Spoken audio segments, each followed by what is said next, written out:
to? Saan na ba ako titira nito? Stoy! Kidnap to. Sumama ka sa akin, pumasok ka dito sa kotse. Thank you, Lord!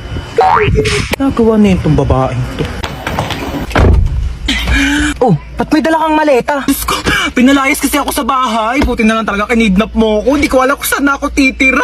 Ay, hindi ako nag-aampon. Juicy pa to, oh. Libre na nga eh. Nang kikidnap ako, tapos nanghihingi ako ng pera sa mga magulang nyo. Wala kang mapapala sa nanay ko. Shh! Hello? Hello? Nasa akin ang anak mo.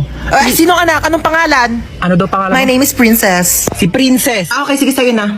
Ano ma'am, 1,000,000 po kapalit ni Princess. Ano, 1,000,000? Eh, di bibili na lang ako ng rice cooker. At least yun, marunong magluto ng kanin. Eh, di nga marunong magsaing yan. Puro kain tulog lang alam. Kaya nga pinalayas ko dito. Ano? Aba, nagre-reklamo pa yan kapag hindi masarap yung ulam.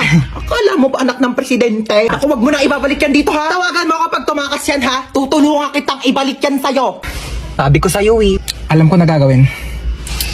Hello? Ano? 1,000,000 o ibabalik ko sa'yo si Princess.